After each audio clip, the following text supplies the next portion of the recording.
और रही बात धन की, तो जब समय आएगा तो सब नसीब में खुद ही आ जाएगा। ठकुराइन बोली, ठीक है गुरुजी, अब मैं चलती हूँ। ठकुराइन के घर पर ठाकुर बोला, सुनो, जरा खाना लगा दो। ठकुराइन बोली, जी अभी लगवाती हूँ। ठकुराइन मन में सोचती हैं, इनके खाने में ये डाल देती हूँ, क्या पता जैसा गुरुजी ने कहा वो सच हो जाए। ठकुराइन बोली, ये लीजिए, मैंने खाना रख दिया, अब आप हाथ मुंह धोकर आइए।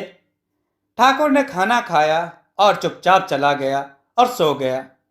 ठकुराइन बोली, काश गुरुजी ने जो कहा है वो सच हो जाए, ना जाने कब तक ऐसा ही चलता रहेगा। हाय मेरी किस्मत। अगली सुबह ठकुराइन नहाकर आई, फिर कमरे में उसने देखा वहां मुंशी जी खड़े हैं। ठाकुर बोला, मुंशी जी, आज से कुछ दिनों तक आप ही ये सब संभालेंगे, मैं कुछ दिन आराम करना चाहता हूं। मुंशी बोला, ठीक है ठाकुर साहब। ठकुराइन बोली, आप आज गए नहीं? ठाकुर ने कहा, मैं सोच रहा हूं कुछ दिन घर पर आराम करूं। ठकुराइन ने कहा, आप सही सोच रहे हैं, आप घर पर आराम करिए, जब देखो आप काम करते रहते हो। आपको जो चाहिए आप मुझसे मंगवाना, मैं आपको दूंगी। आपका जो खाने का मन करे आप बता देना, ठीक है? ठाकुर ने कहा, तुम मेरा कितना ध्यान रखती हो, मैं यह देखकर बहुत खुश हूं। ठकुराइन बोली, हे प्रभु, गुरु जी की जय हो, आज कितने दिनों बाद मन को सुकून मिल रहा है। ठकुराइन ने कहा, सुनिए, मैं चाहती हूं कि गांव में मैं चाहती हूं कि गांव में ना गुरुजी आए हुए हैं। वो बहुत ही अच्छे इंसान हैं, एक नेक इंसान और ज्ञानी भी हैं। मैं चाहती हूं कि हम उन्हें हमारे घर बुलाएं और साथ में गांव के सारे लोगों को भी बुलाएं, ताकि गुरुजी से मिलने का मौका सभी को मिल सके। ठाकुर बोला, जैसे तुम्हारी मर्जी, तुम्हारा मन है तो बुलवा लीजिए। ठकुराइन ने कहा, मैं आज ही जाकर गुरुजी को यहाँ आने का आमंत्रण देती हूँ। ठाकुर ने कहा, ठीक है।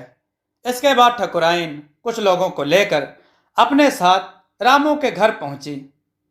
एक आदमी बोला, श्यामू घर पर हो? श्यामू बोला, आया। ठकुराइन ने कहा, गुरुजी घर पर हैं? श्यामू बोला, हाँ अंदर बैठे हुए हैं भैया के साथ, आप आइए। ठाकुराइन ने कहा, प्रणाम गुरुजी। गुरुजी बोले, क्या हुआ बेटी, सब ठीक है ना? ठकुराइन बोली, हाँ गुरुजी, जैसा आपने कहा था वैसा ही हुआ। मैं तो बहुत खुश हूँ, मानो मन को सुकून सा मिल गया हो। मैंने घर पर एक आयोजन रखा है, आप कृपा करके वहां जरूर आइएगा। गुरुजी बोले, ठीक है बेटी, हम जरूर आएंगे। समारोह के दिन सभी ठकुराइन के घर पहुंचे। ठकुराइन बोली, आइए गुरुजी, आप यहाँ बैठ जाइए, आपको कुछ भी चाहिए हो उन्हें बता दीजिएगा, ये हर वक्त आपकी सेवा में रहेंगे। गुरुजी बोले, ये क्या बेटी, प्रसाद खुला क्यों छोड़ा है? ये लो, इस कपड़े से ढक दो, ऐसे नहीं छोड़ते, ठीक है खाने को? ठकुराइन बोली, जी गुरुजी। इसके बाद गुरुजी ने काफी लोगों की मुसीबतों को सुना और उन्हें उपाय भी बताए। इसके बाद गुरुजी ने सब जगह गंगा जल छिड़का और सबको प्रसाद बांट दिया। सबने प्रसाद खाया और अपने अपने घर चले गए। शाम को एक बांसुरी की आवाज पूरे गांव में फैल गई। एक आवाज आई और गगन की छोटी बकरी उस आवाज की तरफ चलने लगी। गगन ने जब देखा तो उसके पास गया। बकरी नहीं रुकी। गगन ने उसे रोकने की कोशिश की, लेकिन बकरी के ऊपर उसका कोई असर ना हुआ। गगन बोला, पता लगाना पड़ेगा कि यह सब क्या चल रहा है। गगन ने बकरी के गले से सभी घंटियां उतार दी और आवाज का पीछा करने लगा। गगन ने देखा कि एक मैदान में सारे लोग बेसुध होकर अपने घर का कीमती सामान लिए चले जा रहे हैं। गगन बोला, छोड़ दो इन सबको, तुम हमारे साथ ये सब क्यों कर रहे हो? चेहरा ढके हुए आदमी बोला, अच्छा ये रह गया था, पकड़ो इसे भी, पकड़ो इसे। जैसे ही वो लोग गगन की तरफ आए, गगन ने घंटियां बजाई और अचानक सभी लोग होश में आ गए। एक बूढ़ा बोला, ये सब क्या हो रहा है? हम सब यहाँ। गगन बोला, ये सब चोर हैं पिताजी, इन्हें आप सब पकड़ लो। सबने उन सबको पकड़ लिया। गगन के पिताजी ने एक चोर के मुंह से कपड़ा हटाया। गगन के पिताजी बोले, रामू तुम खड़े हो सकते हो? रामू बोला, अरे वाह, चमत्कार हो गया, देखो गुरुजी की कृपा से अब मैं चल सकता हूं। गगन के पिता बोले, अपना यह नाटक बंद करो। श्यामू बोला, भैया आप यहां? ठाकुर ने कहा, यह सब क्या चल रहा है? गगन बोला, मैं बताता हूं ठाकुर साहब, इन्होंने हमें अपने वश में कर लिया था। उसी का नतीजा है कि आज सब यहां खड़े हैं। ये सब हमें लूटने आए थे।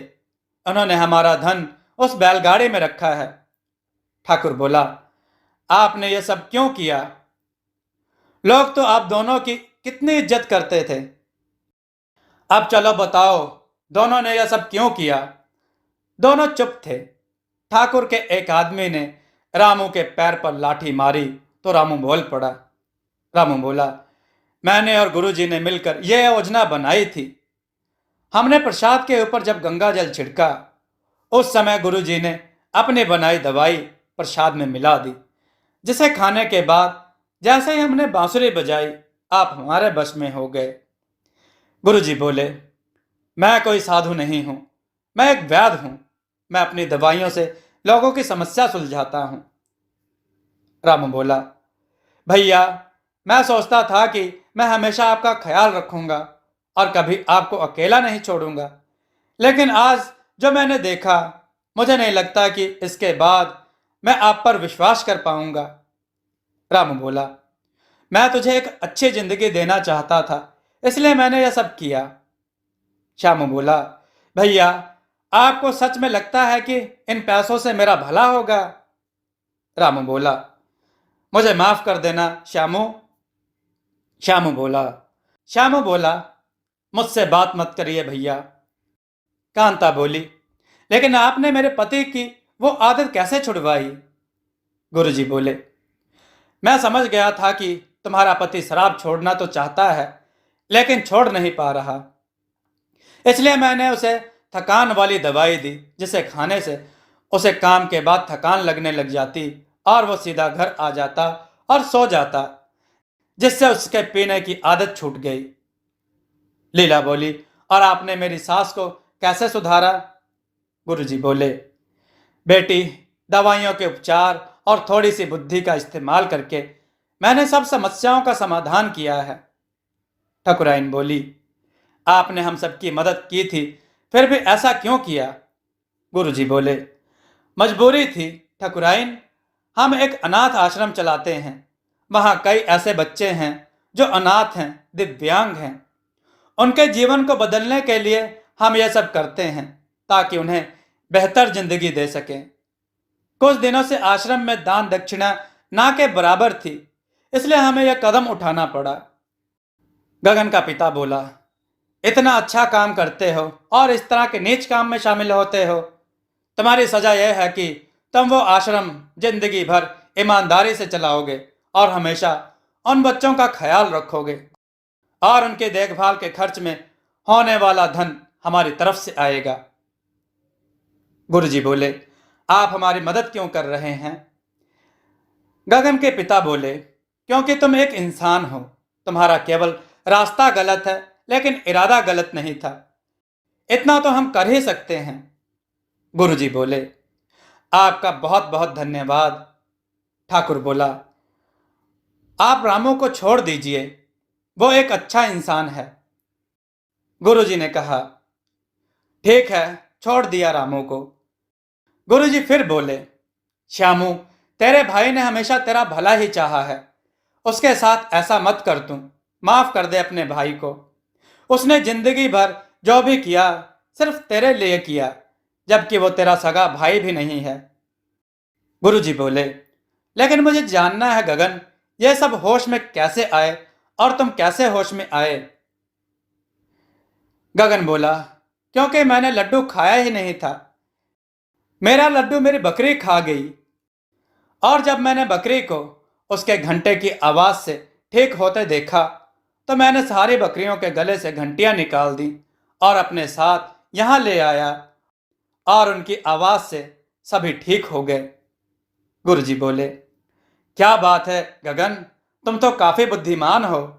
गगन बोला, वो तो मैं हूं ही। सब हंसने लगे। गुरुजी बोले, मुझे माफ कर दीजिए ठाकुर साहब, मैंने आपको वो दवाई खिलाई। ठाकुर बोला, कोई बात नहीं, इस वजह से मुझे कुछ दिनों का आराम तो मिला। आप ही तो कहते हैं जो होता है अच्छे के लिए होता है। इस बहादुरी के लिए मैं गगन को एक पुरस्कार जरूर दूंगा। गगन बोला, ओ श्यामू, देख, मुझे तो इनाम मिलेगा। इसके बाद से गुरुजी और रामू उस अनाथ आश्रम को सही ढंग से चलाने लगे और एक अच्छी जिंदगी बिताने लगे।